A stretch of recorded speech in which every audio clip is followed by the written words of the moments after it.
Tom Slavik, and welcome to TSPN's News.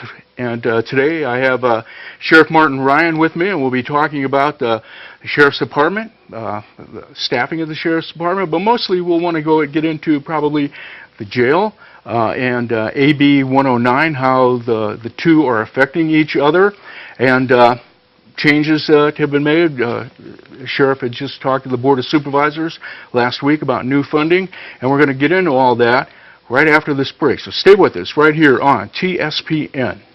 You're watching Amador County.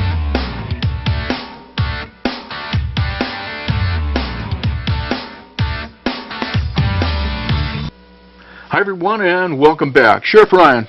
Tom, nice to see you. Good to have you here, and you're always a wealth of knowledge. Why don't we go back and we'll just we'll start off. We'll describe the Sheriff's Department some, how many people you have, where the departments you have. Okay, you want to go ahead and sure talk a little bit about the structure. We have authorized about 105 personnel for the department. Okay. We have a little over a $14 million budget annually. Obviously, we have the jail. That part of it, but we're broken down into two major divisions. One is the jail court security, which obviously runs the jail, but we're also responsible for providing court security to the Amador Superior Court. So I have staff up there as well as some retired annuitants that are helping out with that process, the uniformed people you'll see there for court security. Right. And the other major division is our operations division, and that is investigations, patrol, and dispatch. So each division is headed by a captain. Under those captains in operations is a lieutenant of investigations and a lieutenant in patrol. And then in the jail, we have a correctional lieutenant that helps the captain in that side. Okay, is your budget like split to where you have like a budget for jail to taking care of prisoners and? Yes, we actually have about 8 different budgets within our office for different programs and different things that we need to track, and so it is broken down from those points. So we run the jail obviously with our correctional staff that are in there. The deputy sheriffs are either in investigations or they're in the patrol side doing that work as well. Sheriff services staff, those are the folks that the public encounters at the front counter. They come in for concealed weapons permits, they come in for live scan, those types of things. And that front office staff also deals with our civil division if people need to file papers there. They keep track of all of our records and those kind of things as well. So they're a very busy group of folks as well. Is there a split between, like yourself, your uniform, your carry gun, and as opposed to some support staff? I heard once sworn in. Is that sworn is how we refer to the pistol carrying staff. Okay. The deputy sheriffs. Now we also have correctional staff, and some of those correctional staff are authorized to carry firearms as well. Those that do transportation duties for us back and forth to the courts, right. Also taking people down to the state prison systems and those kind of folks. They're armed. Our correctional officers, of course, are not armed back in the facility, right. Because that creates a problem situation. You don't want guns in the facility. Well, you have a potential for not losing the gun, but have it taken away and use it against exactly, you, right? And so they're prohibited even for deputy staff unless it's an emergency situation. We check our guns before we go back into the jail. Okay, so I think we've covered a lot of that. Now, it seems to me that most of the change in the Sheriff's Department and a lot of departments is that with AB 109 of putting people that have been convicted of crimes, some are moving back into the county level to serve out their sentences, and that's what's made a new, like a new burden on the counties, on the monies that are needed, and the way of doing business. Sure, absolutely, and that AB 109, or what we call Realignment now, right. Came into effect in 2011, and basically what it did a couple things. One is people that would have been paroled out to the counties and under the supervision of state parole, a number of those people, depending on their crime classifications, are now supervised by local probation. The other part of that is certain crimes that prior to AB 109 coming into effect, where the sentence was to state prison, have been reclassified, and those are what we call non-violent, non-sexual, non-serious offenses. Those people, if convicted of those felonies, now come into the county jail instead of going to state prison. So as a result of all that, we have people in custody that are much more sophisticated with the ways of state prison system, because these folks have a fairly extensive background in state prison. And so we've seen a change in, for want of a better term, our clientele back there, and the sophistication, the seriousness of the offenses, the number of validated gang members we see back there, the number of and amount of contraband that we're seeing smuggled in. Our correctional staff has really had to step up their game to deal with this new population, and they've done a very good job of that. But it has created more fights amongst inmates because of the type of people that are in there. More times we've had to use force in the jail to break those fights up. Those numbers have gone up for us. On the probation side, now they're dealing with a lot more sophisticated people too that may be out on probation, either on some sort of a GPS ankle bracelet or personal supervision by one of the parole officers or probation officers. So that's a different clientele for them too. And a number of the people that are now out under probation's authority would normally be in prison prior to 109, not prison, but county jail prior to 109. So we have the more serious of the serious now in our jail. What they consider the less serious are now out on the street, basically, and being monitored. Okay, now AB109, as you had mentioned, Realignment has been around since 2011. Mm-hmm. Is it still morphing? Is it still trying to become what it wants to become? Does it have some place where it wants to finish, or is it just going to keep adding to it? What's your sense, and what is it becoming? Yeah, I think it's a work in progress. I think it's one of those things where we initially didn't know what the original impact was going to be. The Department of Corrections had given some estimates with regards to how many people were going to impact each county, and in our case, Amador. One of the standards they used was how many new offenders were going to be sentenced to county jail versus otherwise within 2 years of the program's implementation. I think the estimate is somewhere around 84 of those were going to hit us, and that we're right on that number in the 2-year period. So that was anticipated. What we didn't anticipate, and what CDCR did not anticipate, was the number of parole violators with new terms that would previously have gone back to state prison that are now coming into the county jail. That was, we actually received over 2,000% more than what was projected. I think they projected 5, and we ended up with 100 and something. So a huge increase in that population that has impacted our jail. Okay, so that's a big change. Also, it sounded to me like, well, let's say, you know, the big house or whatever you used to call it, you know, you're going to go to the state pen or whatever. That was made for long-term, long-term offenses, at least over a year, and you know, up to 5, 10, life, and things like that. Whereas county jails were made to hold maybe up to a year. Am I correct in that? You're actually right on point, and you bring up a very important part of this realignment. The fact that certain crimes were reclassified and sentencing people to county jail rather than state prison, those large sentences remained. So, for example, we've had a couple here in excess of 5 years. Now, the formula is they do half that time. But county jails were meant to house people, sentenced individuals, up to a year. So the type of things that you would expect in a state prison for longer term are not available in county jails, and that's part of the problem. In LA County, for example, they hold the dubious distinction of having the longest sentence to county jail of 42 years in the county jail. That individual is going to do 21 years in that county jail. Well, one thing that seems obvious is, you know, when I pass, you know, our jail and stuff, it doesn't seem like we have like an outside yard or any place, as opposed to, say, you know, when you used to look at Preston or when you look at Mule Creek, where it would have, you know, outside areas for the inmates, you know, to recreate in or, you know, spend some time outside, right? Well, do we have that in the We do. jail? We actually have a secured yard within the confines of the jail facility. Okay. It's walled in. The roof is open but covered. Okay. So there is sunshine available out there for the yard duty. But where we're really lacking is in what the state prisons offer is programming space. Classroom settings where you can put on the various programs that we offer.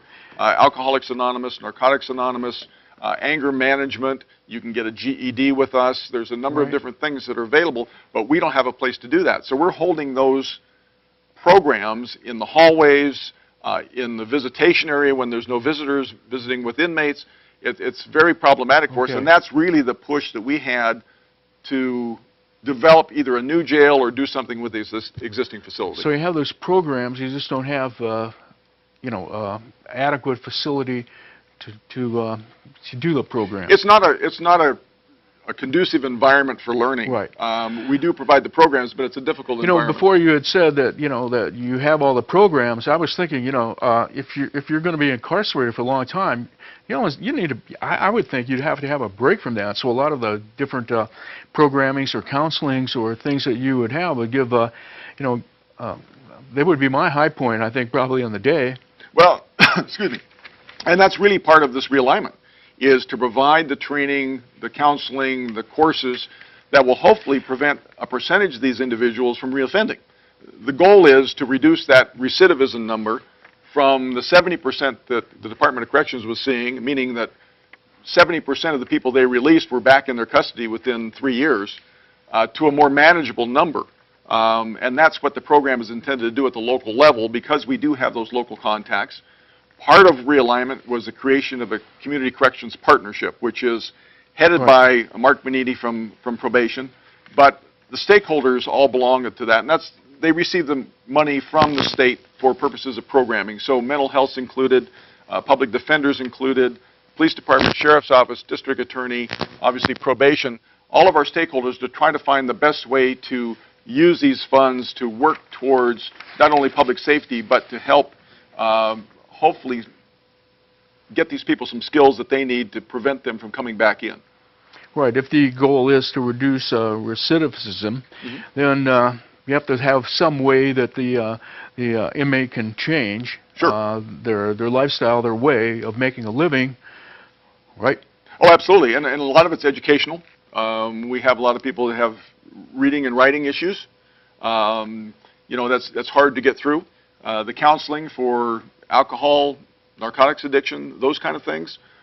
Putting them in contact with social services so that they know what to do. Putting them in contact with veteran services if they're veterans.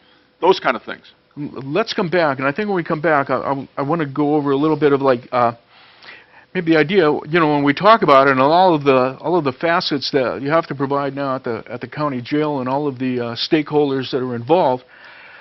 It seemed to me like the AB109 was set to be able to, with the idea of how do we spend less money here in California, and how do we, not have to make new prisons, and yet it seems like we have to make new jails. Well, I think the real impetus behind AB109 in the first place was the federal civil rights lawsuits that were brought against the Department of Corrections for overcrowding. Right. And they basically said that those overcrowding conditions violated the prisoners' rights with regards to mental health care and to regular health care. Right. And that's why they had the order to reduce their population. That's kind of drove this whole AB109 realignment. Let's get them out of state prisons, and how can we do that?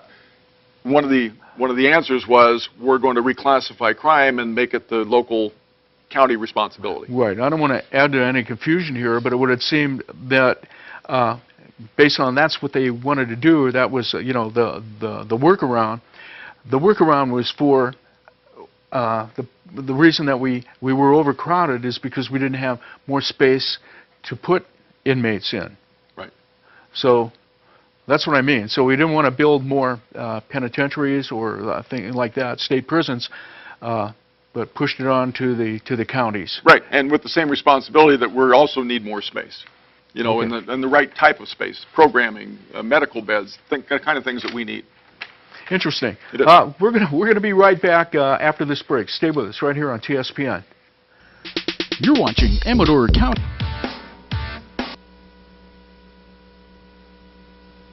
Hi everyone, and welcome back.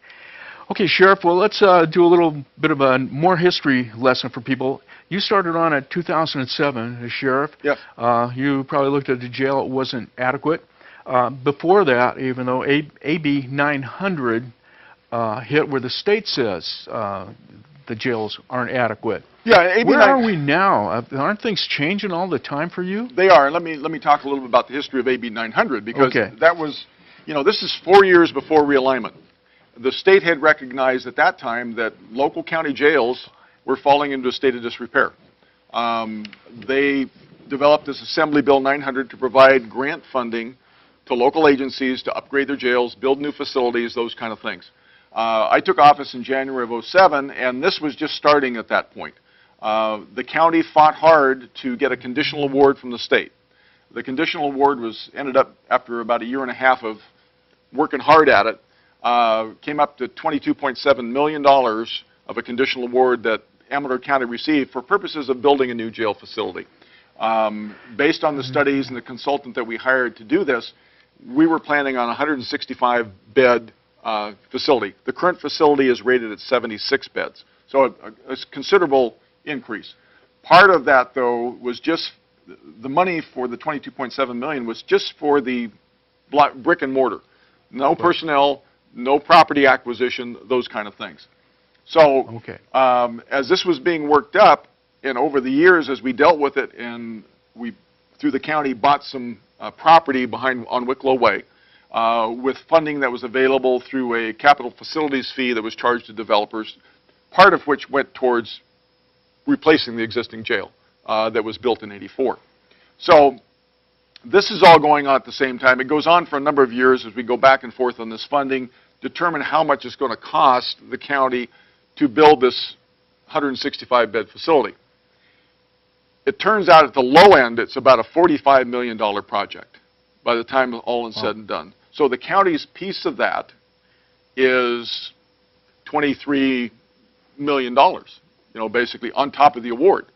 Plus there was a cash match of 5% on the $22.7 million, plus there's an increase in staffing costs that are associated with it. So you're probably looking at $25 to $30 million above the $22.7 award. The cost of the county. Right, cost of the county. Looking at the progression of the budget or the disintegration of the budget because of the economy, we were running about between $1.5 and $3.5 million deficits every year. Now, if you do this kind of a thing, you have to take out a loan basically to get that kind of money, and then you pay back what they call debt service, the loan fees. Okay. For every $10 million, it's about $750,000 a year for every $10 million. So you can see that we're looking at probably $2 million just to pay the debt on the new facility, not counting the ongoing personnel costs. So after a lot of work with the board, with some consultants, the board made a tough decision, but I think the right one. Back in August, they decided to turn that money back to the state because we just simply couldn't afford to move in that direction. Okay, so we're at August this year now? Correct, okay. August of this year. So and it was bounced back and forth. The board has been very supportive. They understand that the need exists for this facility. So now we went back just a few weeks ago in September, went before the board and said, how much, I asked the board, how much can you afford towards remodeling the existing facility if we can get that done? Let's hold that for 1 second, because I want to tell you, we're going to go into our break, last break, but we have about 5 minutes. Okay. Okay? You got it. You got it. So here we are. I'm talking to the board. They came up with a figure of, with a CAO of about $10 million. So we're looking at $750,000 annually debt service. If we can do a $10 million redo on our existing facility, add more beds, add more programming space, add medical beds, the kind of things that we really need in that facility to get us through. So then there was a negotiation with the county. The county said that they could come up with about $500,000 annually towards that project. I have some grant funds that are exclusive to the sheriff that come in every year, and I told them I would kick in $250,000 of that grant money annually towards getting this project done. It is that critical to this county, this community, and our well-being to have a facility that will house the people that need to be housed, and the numbers. So that's where we stand right now. The board authorized us to go out to bid for an architectural firm to come up with a plan, the best plan for the $10 million remodel. In addition to that, at the same time that this is going on, there is a Senate Bill 863, which is another state program to provide funding for such things as programming space, medical beds, those other kind of things that we need. So we're going to run parallel programs here. We're going to pursue the $10 million architectural project, which will also feed the Senate Bill 863 application to see if we can't get some state money for that piece. Okay. That would reduce the overall county debt and would get us to where I think we need to be, and really our only option at this point to increase our capacity and provide the adequate programming space that we're going to need. We mentioned earlier about the long-term inmates. One of the things that goes along with long-term inmates is a disintegration of their mental and physical health over a period of time. Right. They tend to be older. They tend to, in a lot of cases, have a history of drug abuse. They're not in best physical shape to start with, and we inherit those problems. And we have a medical provider that takes care of those, but there's a cost to the county for that. And the longer they're there, the more those costs are going to go up. Dental, heart issues, a whole bunch of different things, teeth, those kind of things are really critically important. So we need to move forward with this. The board understands that. They've been very cooperative, as has General Services. And I think we have an opportunity here to really make some great strides over the next couple of years. Okay, so it sounds like there's a plan put in place. Is there, if it comes together, when would you possibly be starting to add to the jail? Well, it's going to depend on the architects, what they come back with, what the proposal is, how they envision us being able to build it. The other thing we need to do is be concerned about what we do with the existing inmates. So when you're doing a remodel, you have to have those people secure somehow. And so that's part of the equation about how you attack it. Do you do it in sections? Do you do, so it's less disruptive to the inmate population and the jail staff and our security? So those are the kind of things that we will look at, and we'll expect feedback from the architects. Okay, we're probably not the first office. Are we close to the first office is going to try something like this, or are there models that we could look at? Well, there's other models. The prior funding for this type of project said it couldn't be attached to your existing facility. This new SB 863 says it can be. So it's kind of a new in that regard. Some of my fellow sheriffs have used monies to build programming space, but as a separate freestanding building from their main jail. We don't have the property where we currently exist to be able to do that. So we're going to have to do something on our existing footprint. Okay. All right. Well, it's quite a problem, but it looks like there's some handles on it, and we're moving forward. We are. And that's good. I want to congratulate you for, all that you've done and the hard work and the hard effort from everybody, the county and all the people, as well as the taxpayers that realize that this is a big issue and something that's very, very needed. Yeah, well, public safety is a team sport, I always say, and we need our team to be together, and they are in this case. I think it's #1, public safety. It is on my list. Okay, thanks, Sheriff, and thank you for watching TSPN. We'll see you again next time. You're watching